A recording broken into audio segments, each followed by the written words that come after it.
اهلا بكم، اتمنى تكونوا بخير. في الفتره الاخيره عملنا فتح علبه لكاتل، وكمان ايس تانك اللي هو التانك بتاع الميه اللي هو بيتحط فيه 6 لتر.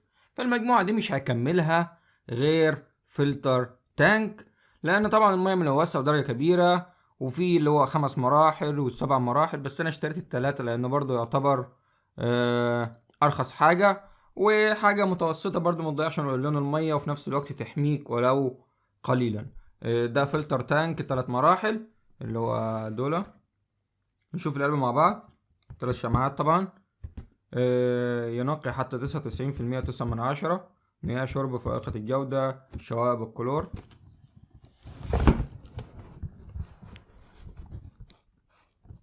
من الناحية دي هنا مكتوب سنة ضمان شامل، ومكتوب هنا على الخاص بالضمان: العمر الافتراضي للجهاز 2 سنين من بعد انتهاء فترة الضمان الأصلية. يعني هو أصلا صلاحيته 3 سنين وتغيره. ميدن ARE.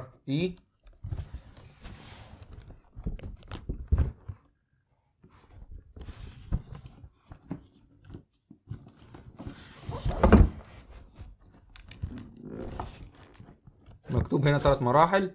أول مرحلة ومش عارف واضحة معاكم ولا لأ، للأتربة والحشرات والألياف والصدى والرمال والشوائب. تاني مرحلة اللون والرائحة، الكلور، الغازات، الطعم، المواد العضوية. تالت مرحلة الجزيئات الدقيقة، المواد العضوية، الطعم، الغازات، الكلور، الرائحة واللون. نفتحها مع بعض. مكتوب 2x سترونجر، أقوى.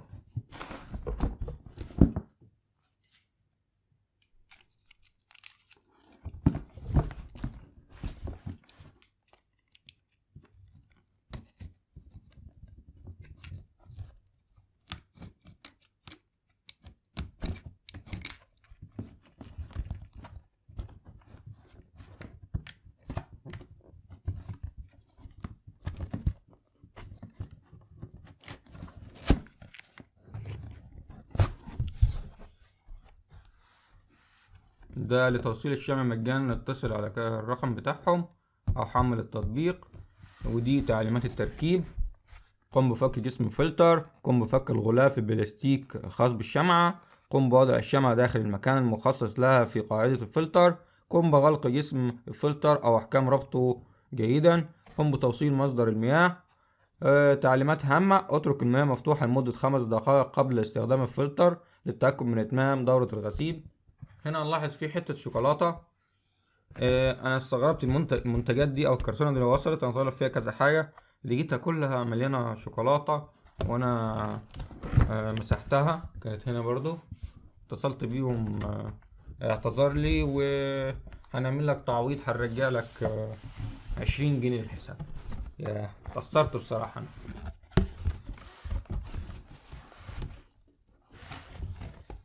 ندي شمعة 2 3. دي المرحلة الأولى طبعا. 4.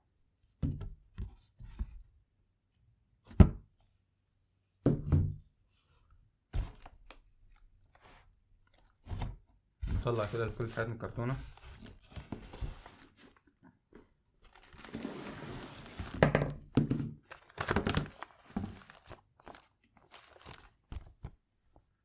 من الضمان.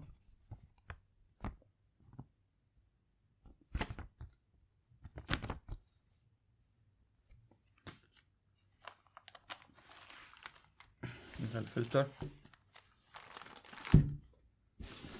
نفض الكرتونة ونبعدها لأنها عملاقة بصراحة على الكادر بتاع الكاميرا.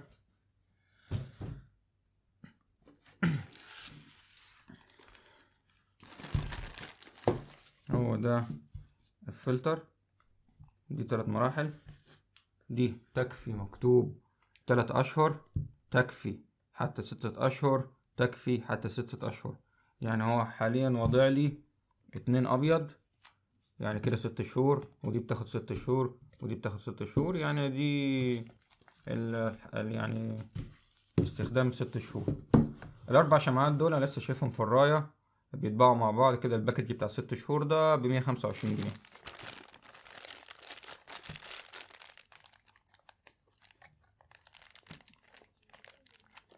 نفك الكيس ده مع بعض. طبعا دي اللي هي الخاصة بالربط.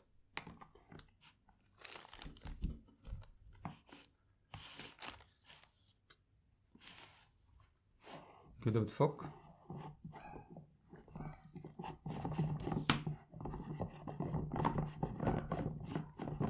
طبعا ده ارخص حاجة، ده حوالي حسب الاسعار كان 350 اصبح 400 425 450.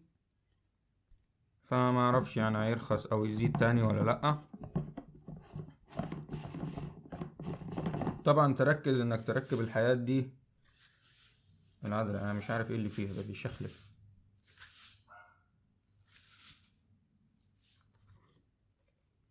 طبعا هنا مقفولة هنا من الاعلى، يعني معنى كده ان ايه تركب كده. الناحية دي مقفولة تركب كده. نفس الوضع هنا، الناحية البيضة دي هي اللي بتركب من اسفل، ودي عدلتها زي جلبتها. دي الكيس مش هتتفتح.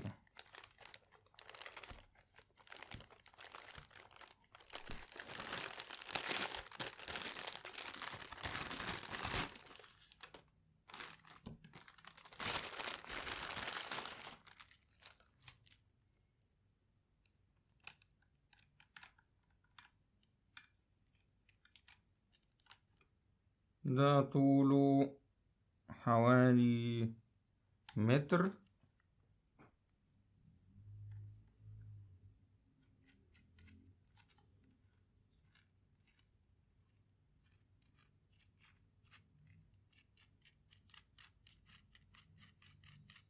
تلف على الفاضي.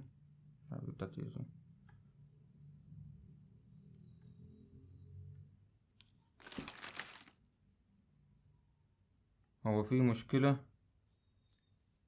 انا مش لاقي الحنفية.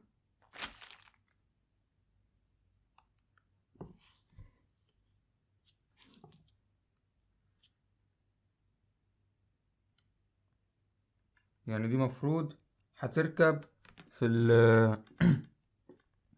المفروض ان هتركب في الحنفية اللي عندك، اللي هي اللي عندك في البيت يعني. ومكتوب لا تستخدم مياه ساخنة فوق 35 درجة. هنا كده هتبدل، اللي هو تفتح ما بين حنفية ما بين المية تدخل الفلتر. ومفروض ان هنا في حنفية بس مش مع المنتج. يعني كويس ان احنا عاملين فتح علبة. الحنفية مش موجودة. المفروض في حنفية كده وبتتحرك يمين وشمال. حنفية فين؟ فاحنا غالبا هنعمل استبدال للمنتج ده، نرجعه الامازون ونجيب واحد مكانه، لان الحنفية مش موجودة. هنشوف الدنيا هيحصل فيها ايه.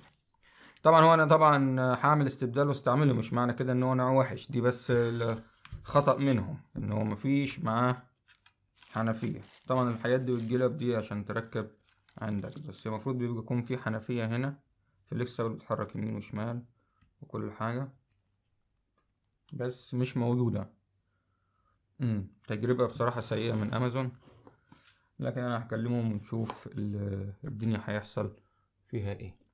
المهم يعني محتويات العلبة في السريع، أنا مش عارف كاتبينش هنا، او يمكن تكون في محتويات اكتر وانا معرفش. اللي كان معانا ده المفتاح عشان نغير بيه، نربط بيه ونفك الشمعة. الجزء ده بيتربط في الحنفية ويتبدل ما بين الحنفية والفلتر. يعني كده بص، يعني مثلا ما اعرفش انا انهي اتجاه. يعني مثلا ناخد كده، انت الحنفية اللي عندك عشان تغسل المية هتنزل من هنا. عايز تبدل الفلتر تعمل كده، هيبدل على الفلتر المية تنزل من هنا. بس الحنفية مش موجودة. تجربة سيئة بصراحة. ما علينا. دي محتويات العلبة، ودي جلب.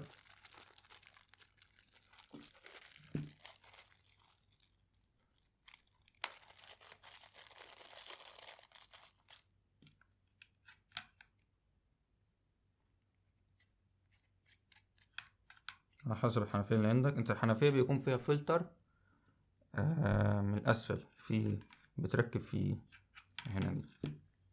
ما علينا. المهم ده فتح علبة سريع كده.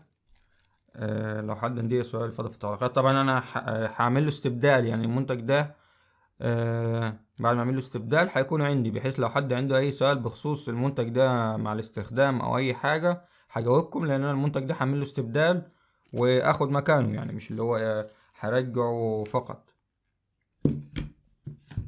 المهم بكده الفيديو انتهى. اتمنى الفيديو يكون عجبكم، ولو حد عنده اي سؤال فضل في التعليقات، وانتظروني في الفيديوهات القادمة. سلام.